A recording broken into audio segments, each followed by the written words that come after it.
Kaixo, ongi etorri integralen atalera. Bideo honetan integratzen ikasten hasiko gara. Eta hasiko esaten dut, ze integrale badute bere mamia eta asko kostatzen zaizue. Metodo asko daude, eta bar, poliki-poliki hasiko gara. Gaur oinarrizkoak ikusiko ditugu. Sarrerako bideoa ikusi baldin bazenuten, jakingo duzue integralak deribatuaren aurkakoa direla. Eta horrekin pixkat jokatu dezakegu. Beraz, deribatuak guztiz menperatuta izan behar dira. Lehenengo formulatxo hauek ikusiko ditugu. Eta esana, deribatzen baldin badakizue, integratzen ere jakin behar duzue.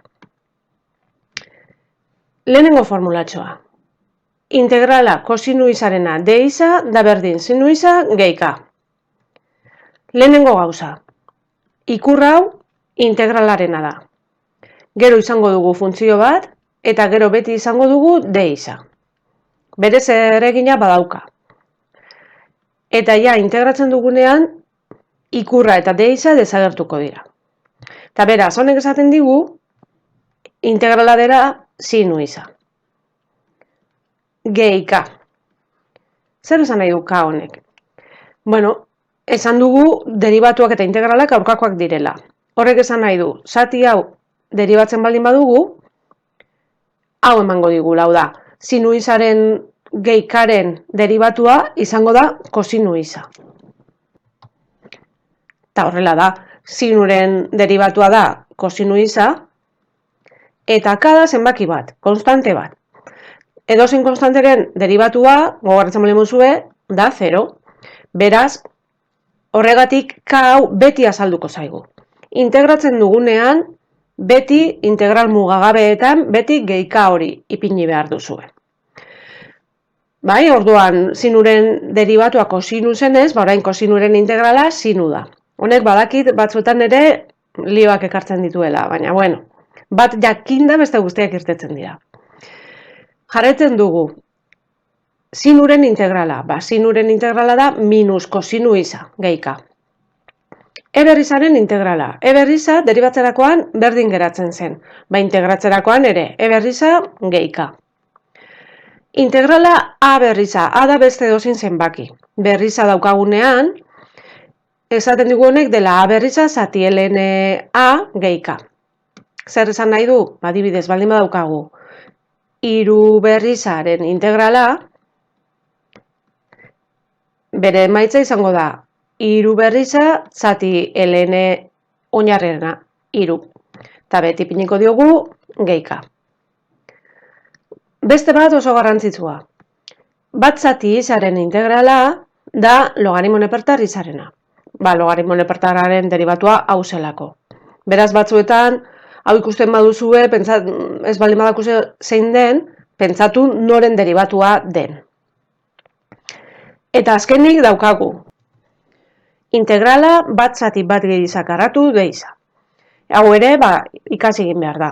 Hau da, arkotangente izarena gehi k zuzenean. Arkotangenteren deribatua delako beste hau. Beraz, hauek deribatuaren formula jakinda egin ditzakegu. Zer gertatzen da? Batuketa eta kenketak baldin baditugu. Zuzenean integratzen dira. Hau da, adibidez, baldin badaukagu. Integrala kosinu isa, ken eberriza. Bakoitza integratuko dugu, kosinuren integrala sinu. Sinu isa. Ken eberrizaren integrala eberriza. Gehi k.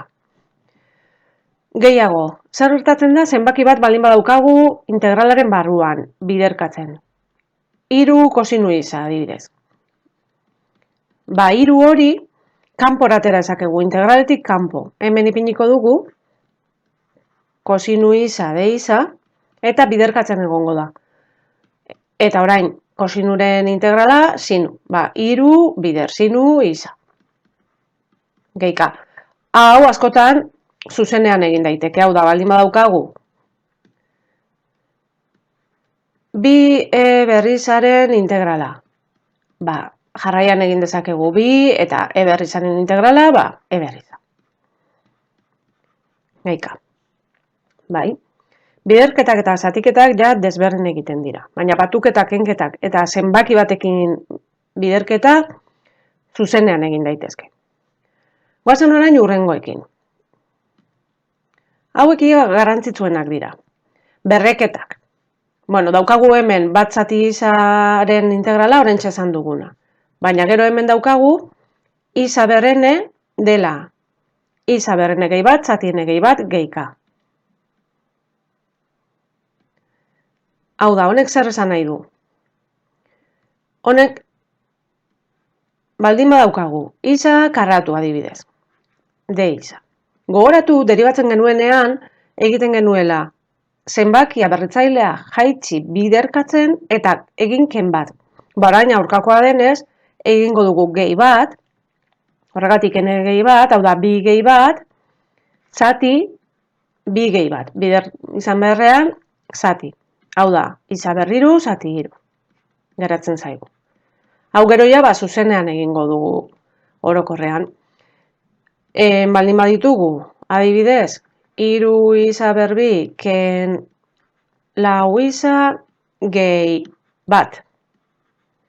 Bau joango gara zuzenean egiten.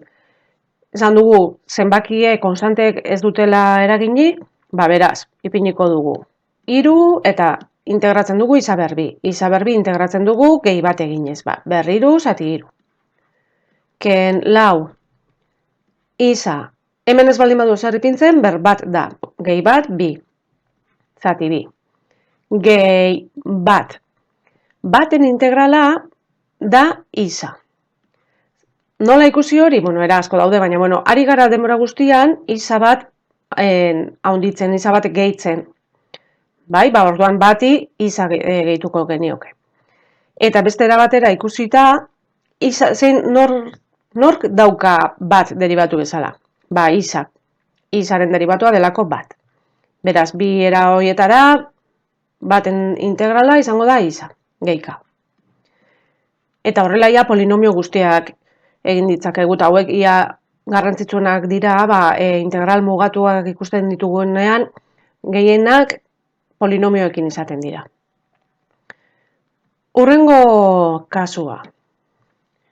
Hurrengo kasuak ikusi baino lehen, hemen ipini dut gogoratzeko berreketen propietateak. Honek ez dauka integralarekin zer ikusirik, baina garrantzia handia du. Gogoratu, biderketa daukagunean batuketa egiten dela, berritzaileen batuketa, zatiketa daukagunean kenketa egiten da, eta behean dagoenean, zatitzailean dagoenean berreketa, gora igotzen da minus berritzailearekin. Erroak berriz horrela ipintzen dira. Hemengoa zati indizea. Eta dena batera baldin badaukagu, hau da, erro bat, eta behean gora igoko da minusarekin eta zatiki moduan. Hau ipintzen dut, honako integral hauek egiten jakiteko. Baldin badaukagu, bat zati isa berbi adibidez. Hau nola integratu? Egingo duguna da, lehenik eta behin konpondu, gora igo, baina oraindik ez gara ari integratzen, beraz, oraindik ikurra ipini behar dugu, eta de isa ipini behar dugu, eta gora igotzen dugu berritzaile negatiboarekin. Eta orain ja berreketa bat baldin badaukat, aplikatu dezaket. Egingo dut minus bi gehi bat, dela minus bat, zati minus bat.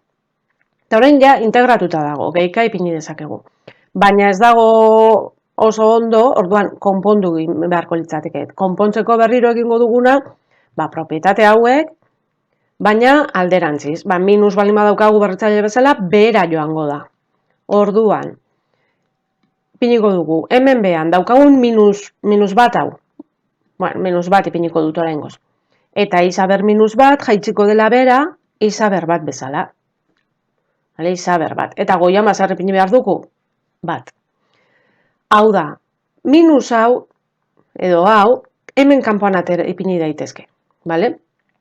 Zatitzailean egotea, edo goian egotea, edo erdian egotea berdina da, eta horrela hobeto geratzen da. Eta geratuko zaigu, bat hori goian, eta isa behan. Minus bat, zati isa. Gehika. Eta horrela,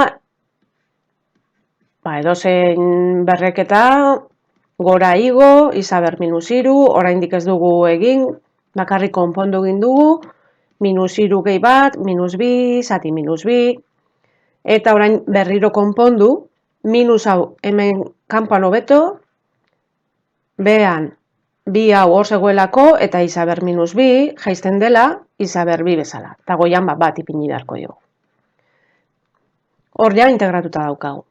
Orduan, honek ematen digu, beste integral mota bat egiteko aukera.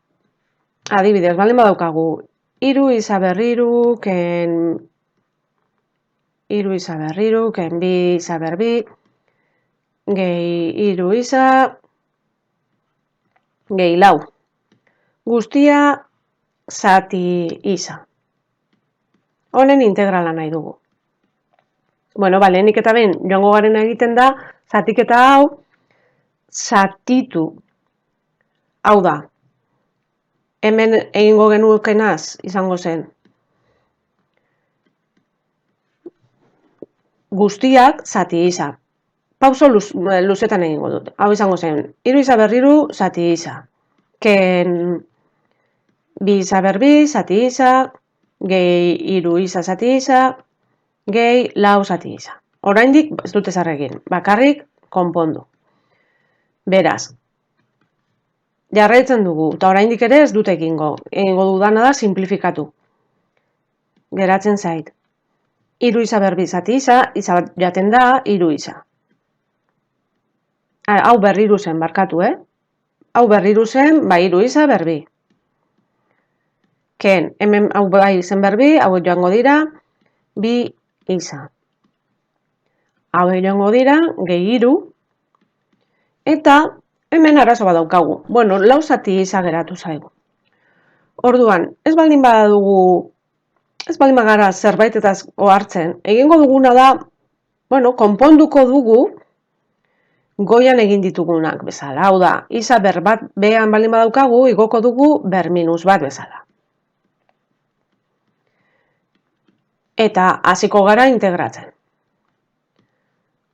Integratzen dugu, kentzen dugu ikurra, hiru hau dagoen lekuan, edo goian ipini daiteke, izaber bi nola den, izaber iru zati iru, ken bi izaber bi zati bi, gehi iruren integrala, iza gehitzea da, eta hemen minus bat gehi bat 0, zati 0. Eta kontuz, zati 0 ezin da ezer egin. Hori jakin behar duzue, zati 0 beti errora ematen duela. Ezin da egin. Orduan, hau zergatik da? Zerbait txarto egin dugulako, zerbait gaiz txarto pentsatu dugu. Hau ez dago ondo pentsatuta. Hau gertatzen zaizuen bakoitzean, gogoratu behar duzue, hemen goian ipini dudan formula, eta lehen ikusi duguna. Hau da, bat zati izaren integrala da logaritmo nepertar izarena. Orduan, horrelako kasuetan egingo duguna da. Hau gertatu daiteke. Honetaz konturatzen baldin bazarete, berriro joan atzera. Hau ez egoen ondo. Hau ez dago ondo, eta hau ere ez dugu horrela ipiniko. Utziko dugu, bat zati iza bezala. Hau gertatu daiteke. Zero ematen dit, ez dago ondo. Atzera joan, ez da zer gertatzen. Eta orain bai, lau hori hor mantentzen da, eta bat zati izaren integrala da, logaritmo nepertar izarena. Normalean, balio absolutu bezala ipintzen da. Eta orain ja, egongo zen, gehika ipintzen diogu, eta simplifikatu aldira zenbakiak, kenduko genituzke, hemen hau ere zati bitzen, bi eta hiruekin ez dakit zer gertatu zaidan. Baina hau zen zati bi. Orduan hau ere, joango da. Orduan garrantzitsua logaritmo nepertarra ondo ipintzea. Eta joango garaia, azken kasuekin, erro bat balin badaukagu, adibidez. Erro bat balin badaukagu, erro izaber irurena. Egingo duguna da, propietate hauek erabiliz, konpondu. Konpontzen ari garenez, ez dugu oraindik ikurrak kenduko, eta hau geratzen zaigu, hiru zati bi. Ikasi ondo propietateak, nor doan goian eta nor behan. Eta orain, berreketa ja balin badaukagu, baina egingo diogu 3 zati bi gehi bat, zati 3 zati gehi bat. Horrela idazten dut, baina zuzenean egin daiteke. Hau da, 3 biren gehi bat, 5 biren. Hau MKT eginez edo kalkulagailuarekin, 5 biren. Eta behan ere beraz, 5 biren. Eta ja integratuta dago. Baina berriro konpondu behar dugu. Hau konpontzeko ere ikasten baduzue hobeto. Bebeko hau gora igoko da, beti. Eta 5 hori horkoa hor geratuko da, hau da, hemen. 5 hori dagoen lekuan, ondo dago. Baina hau dago eskailera berago, orduan gora igoko dugu, hor ipiniko dugu. Eta orain berreketa hau berriro, erroa bezala. Izango da, erro karratu berriro, indizea hemen joango da, eta orduan karratuz dugu ipiniko, eta barrukoa berbost. Eta hor ja bai, gehika, hemen ja ondo integratuta dago. Eta azken kasu bat egingo dugu, pizka zailagoa, bi egingo ditugu, lehenik hau egingo dugu. Adibidez, erro, 5 iza. Hau, esan dugu zenbakiak eta bar, konstanteak atera daitezkela integraletik. Baina kontuz, ateratzeko, berez banandu egin beharko genuke. Hau eta hau berdina dira. Orduan, ez da 5 aterako, baizik eta erro 5 aterako da, eta oraindik orduan barruan, erro iza geratuko zaigu. Ez da erroa gabe ateratzen da bestea ez biak erroarekin. Bat kanpora eta bestea dagoen lekuan. Orduan, hau ja orain ipiniko dugu berreketa moduan, eta orain bai integratuko dugu. Bat biren gehi bat, 3 biren. Zati, 3 biren. Eta ja integratuta gero, konponduko dugu. 3 hau dagoen lekuan utziko da. Eta bia gora joango da. Eta erro 5 hau ere goian bezala da. Hemen egotea edo goian egotea berdina da. Beraz, bia gora nola doan, bi erro 5, eta orain iza berriru biren, berriro erro bat izango da, erro karratu berriro, iza berrirurena. Eta orain ja nahi balin badugu, bi erro hauek batean ipini. Erro berdina dutenean, batera ipini daitezke. Eta hemen hau ja egongo zen. Eta orain bai, azken kasua egingo dugu, adibidez, baldin badaukagu, erro 3 iza, ken erro 5 iza, guztia zati, erro iza berriru. Zerbait mintzagatik. Hemen egin behar dena da guztia lehen bezala gutxi gora bera, banandu, lehenengo zatiketa horrela bananduko dugu, hau alde batetik, hau bestetik, eta hemen errazena da guztiak berreketa moduan ipini. Hau da, iza ber bat zati 3, zati iza ber 3 zati bi, ken hemen erro 5, horrela, iza ber bat zati bi, zati iza ber 3 zati bi. Eta orain erabiliko duguna da hemengo propietate hau. Zatiketak ditugunean, kenketa egingo dugu. Baina oraindik integratu gabe. Bakarrik eragiketak egiten ari gara. Orain kenketa egingo dugu. Bat 3-ren, ken bat biren. Hau ere, berriro MKT egiten badugu, kalkulagailuarekin, 6 zati 3 bi, bider bat bi, 6 zati bi 3, hor, minus bat zati 6 ematen digu. Honek ematen digu minus bat zati 6. Eta hurrengoak, minus erro 5, hor ipini dezakegu. Eta hemen ja egingo dugu berriro kenketa. Hau errazagoa da, bat biren, ken 3 biren, minus 2 biren, hau da, minus bat.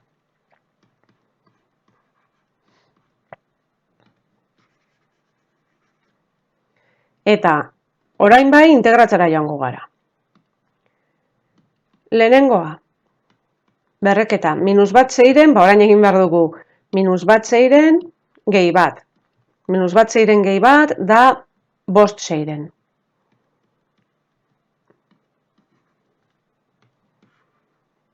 Bost zeiren, zati, 5 zeiren. Eta orain ja integratzen ari gara, gehi bat egiten dugun momentu horretan ari gara integratzen, beraz ikurra eta deiza joango dira. Ken, erro 5, bider da kontuz honekin.